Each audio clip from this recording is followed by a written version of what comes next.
Section 1.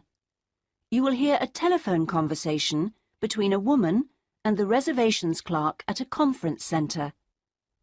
First, the reservations clerk at a conference centre. First, you have some time to look at questions 1 to 5.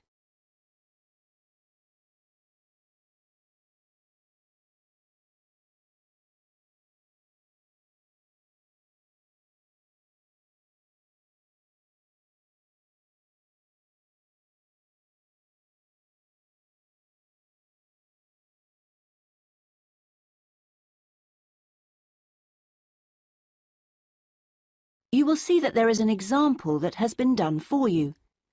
On this occasion only, the conversation relating to this will be played first.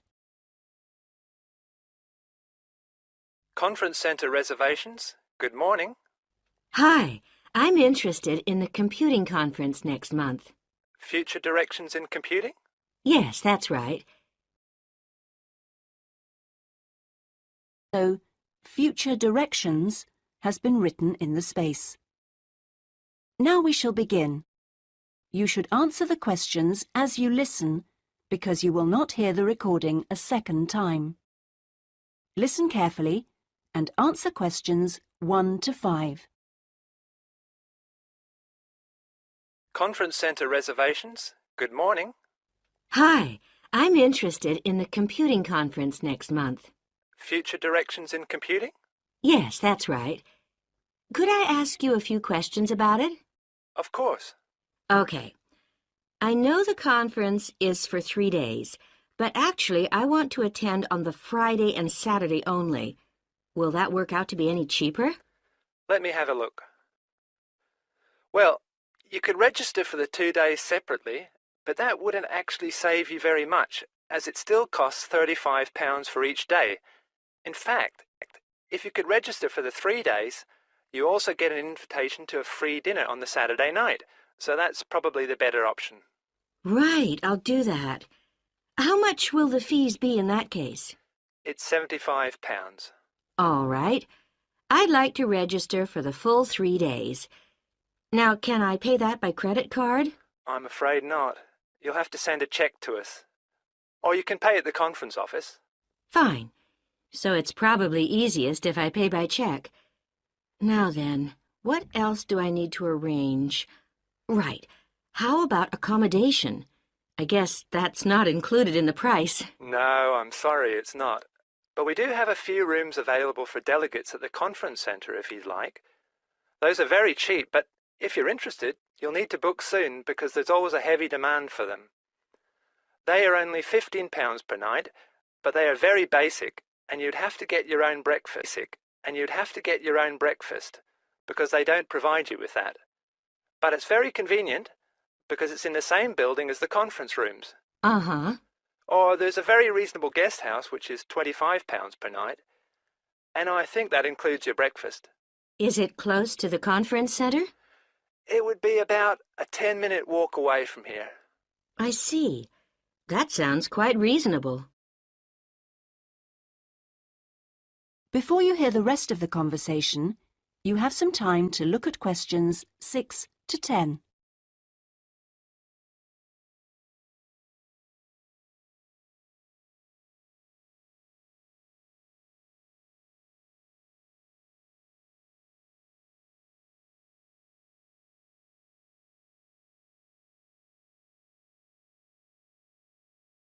Now listen and answer questions 6 to 10.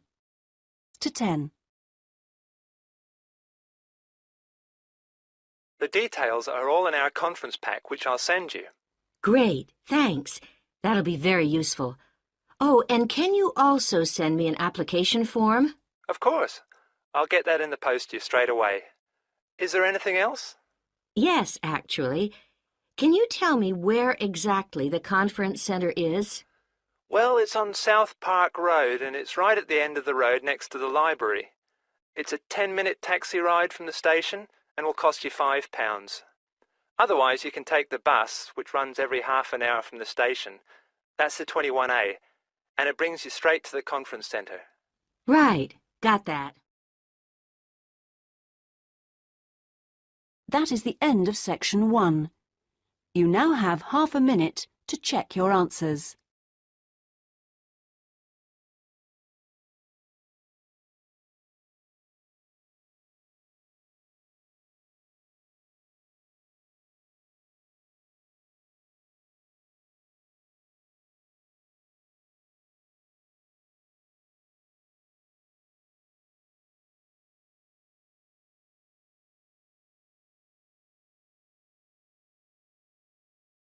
Now turn to section 2.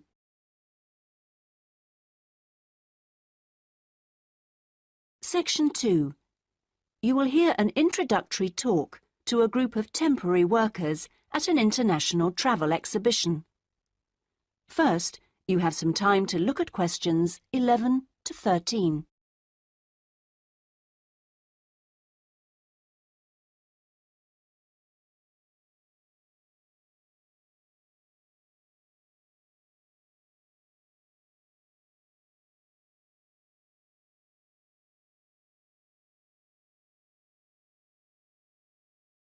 Now listen carefully and answer questions 11 to 13. Good morning and welcome everybody. I'm Jenny Stewart and I'm the staff manager here at the Exhibition Centre. We're expecting this year's International Travel Exhibition to attract over 10,000 visitors a day, ladies and gentlemen, and you are among the 200 extra staff recruited to help look after them. Now, to help things run smoothly, we have divided you into 4 teams: the blue team, the green team, the red team and the yellow team. So first, I'll explain how the teams are divided up, and then we'll be giving you colour-coded T-shirts so we can identify you more easily. First of all, those who will be looking after the phones and handling all calls regarding the exhibition, you will be on the red team. Now, we've also put the entrance staff on the red team, and you'll be stamping the entrance tickets and giving out publicity leaflets, okay? Those of you involved in distributing entrance tickets will be on the yellow team, and we've also put those of you who'll be staffing the information booths around the conference centre on the yellow team, so you'll be getting a yellow T-shirt. Now, most of the hospitality staff have been put in the blue team, so the chefs among you and the kitchen hands will all need a blue T-shirt, but because of the sheer numbers, all waiting staff will be on the yellow team, and this includes the bar staff among you. Those who will be monitoring and directing the traffic in the car parks are on the green team, so you'll need to get a green T-shirt. This year, we've also employed a considerable number of attendants to direct the human traffic around the conference centre. Now, you'll be working and generally helping people whenever you can, and you will be in the red team, so please collect a red T-shirt. Before you hear the rest of the talk, you have some time to look at questions 14 to 20.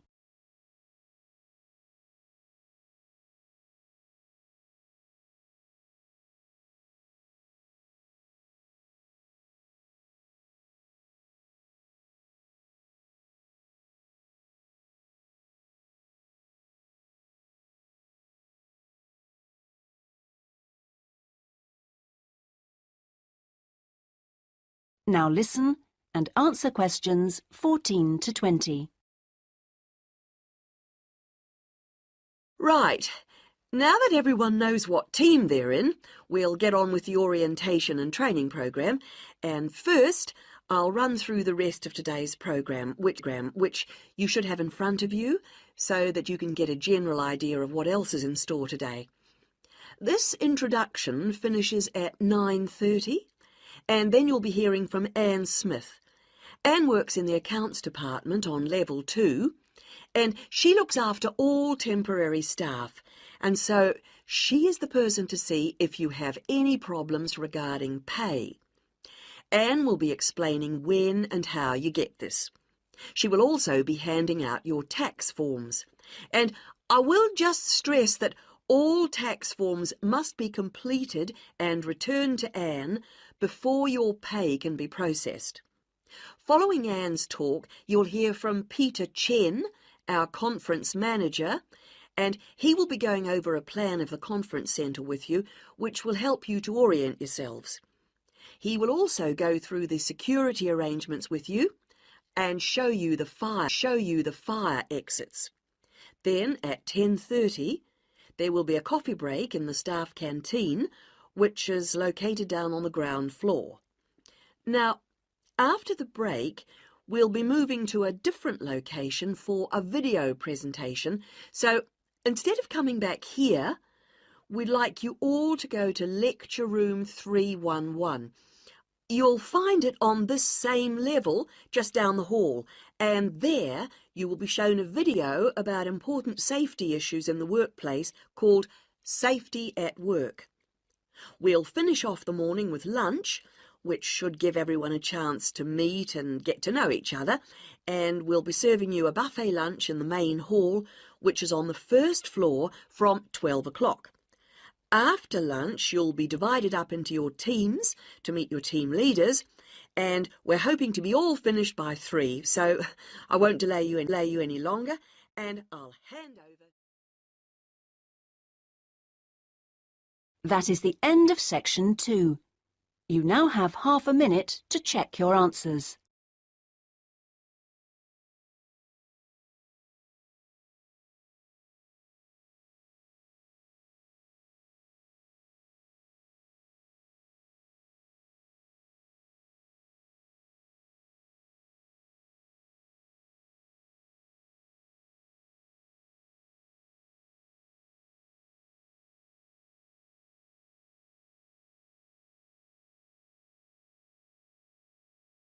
Now turn to section 3.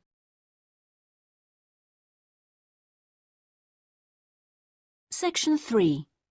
You will hear a conversation between a librarian and an education student. First, you have some time to look at questions 21. First, you have some time to look at questions 21 to 27.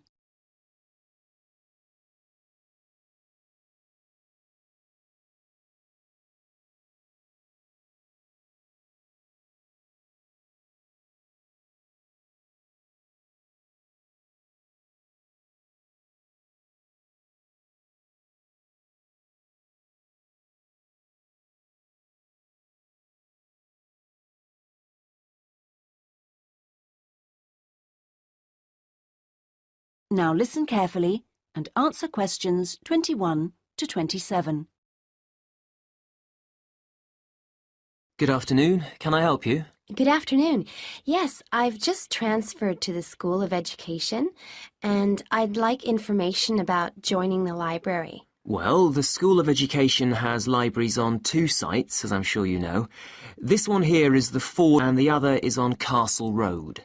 And is there any difference between the 2 libraries? Not in terms of their facilities. Access to online databases and the internet is available at both sites, and each site has a range of reference materials on education. Oh, yes, I see. But the Castle Road site has books on the sociology of education and a collection of textbooks and teaching resources covering most of the subjects taught in secondary schools. Ah, right. But I'm training to be a primary teacher, so I need to look at materials for the 5 to 11 age group. Then you've come to the right place. At Fordham, we hold material relating to primary education, as well as special needs. But, of course, you'll need to familiarise yourself with both sites to make the most of our resources. You haven't mentioned periodicals. Are they held at both sites? Issues, yes, but if you want to look at back issues, you'll need to use the CD-ROM databases, which are held here at Fordham. I see. Now, about borrowing books, I'm living out of town, so I'm hoping I can borrow quite a few items and cut down on the number of trips I have to make. Right, well, members can borrow 2 books at a time from each site. Only 2 books? Only 2 from each site, but that's 4 altogether. Oh, I see. And how long can I hang on to them for? The borrowing period is 1 month, but of course books can be renewed. You can renew any item a maximum of 3 times. Do I have to come to the library to do that? No, you can do it by telephone or email, but you can't renew overdue books this way, only before or on the due date stamped in the book. We'll need your full name, your borrower number, and the name of the site library you borrowed the items from. So, theoretically, I can borrow books for up to 3 months. Is that what you're saying? Yes, provided they're not recalled. So, what happens then? Well, sometimes an item is requested by another borrower, in which case we'd send you a letter and you'd have to return the book within 7 working days. Don't forget we're closed on Sundays. Okay. Before you hear the rest of the conversation, you have some time to look at questions 28 to 30.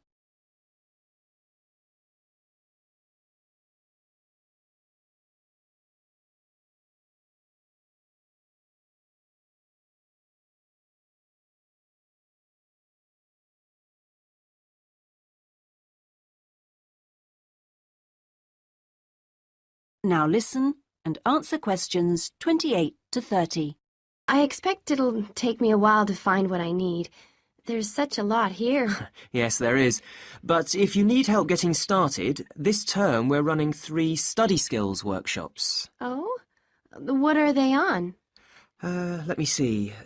The first one's on resources. Yes, here it is. How to use the library's resources. That includes everything, not just the print and technical resources. That sounds useful. Is there anything on using the internet? Let's see. The one on the internet for beginners was last term. This term it's finding research materials online. That sounds interesting too. What's the last one? It's a workshop on dissertations. What do you mean? How to write one? No, it's more to do with academic writing conventions. You know, writing a bibliography and how to refer to sources in your text, that sort of thing. Anyway, here's a leaflet with information about all 3. Oh, thanks a lot. That'll be very useful. You're welcome. That is the end of section 3. You now have half a minute to check your answers.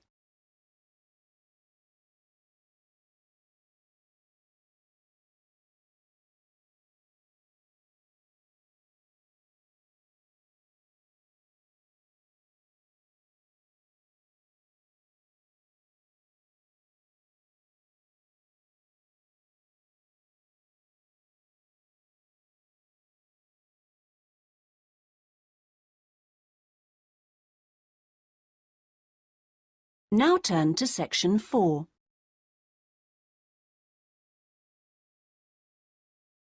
Section 4.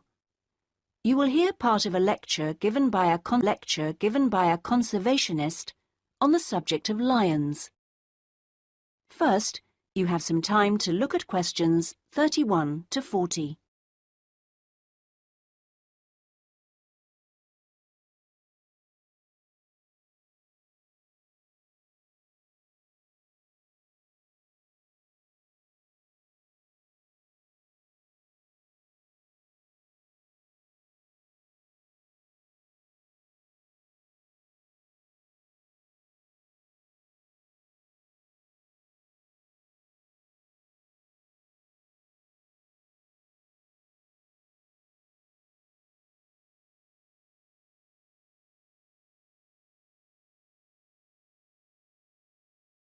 Now listen carefully and answer questions 31 to 40. Well, most people think that lions only come from Africa. And you would be forgiven for thinking this because, in fact, most lions do come from Africa. But this hasn't always been the case. If we go back 10,000 years, we would find that there were lions roaming vast sections of the globe. But now, unfortunately, only very small sections of the lion's former habitat remain. My particular interest is Asiatic lions, which are a subspecies of African lions. It's almost 100,000 years since the Asiatic lion split off and developed as a subspecies. At one time, the Asiatic lion was living as far west as Greece, and they were found from there in a band that spread east through various countries of the Middle East all the way to India. In museums, you can now see Greek coins that have clear images of the Asiatic lion on them. Most of them are dated at around 500 BC. However, Europe saw its last Asiatic lion years ago. Over the next 1900 years, the numbers of Asiatic lions in the other areas declined steadily. But it was only in the 19th century that they disappeared from everywhere but India. So, how can you tell an Asiatic lion from an African lion, with which you're probably more familiar? Well, in general, Asiatic lions are not as big as African lions. The colour is more or less the same, but the appearance of the mane is different. That's the hair around the lion's face and neck. The Asiatic lion's mane is noticeably shorter than the African lion's. Asiatic lions also have a long fold of skin on their undersides, whereas not many African lions have this.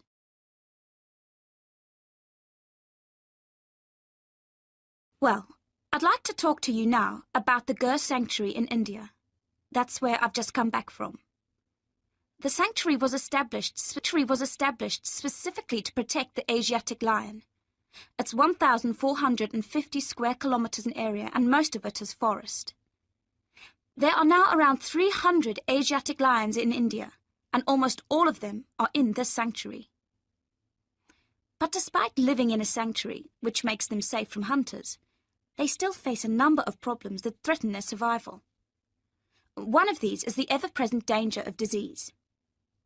This is what killed more than a third of Africa's Serengeti lions in 1994, and people are fearful that something similar could happen in the Gir Sanctuary and kill off many of the Asiatic lions there. India's lions are particularly vulnerable because they have a limited gene pool. The reason for this is interesting. It's because all of them are descended from a few dozen lions that were saved by a prince who took a particular interest in them. He was very wealthy. Otherwise, they'd probably have died out completely. When you see the Asiatic lion in India, what you sense is enormous vitality. They're very impressive beasts, and you would never guess that they had this vulnerability when you look at them. The Asiatic lions don't have the Gir Sanctuary to themselves, I should add. They actually share it with about 2,000 farmers. A significant proportion of the lion's diet is made up of the livestock of these farmers, goats, chickens, and so on, as much as a third, in fact. And they've even been known to attack humans, especially in times of drought. One final piece of interesting information. In ancient India, one of the greatest tests of leadership for a man was to fight a lion. Now, it seems, in modern India, it will be a great test to see if the lion can be saved. I'm sure this is something that all of you will share concern for too. That is the end of section 4. You now have half a minute to check your answers.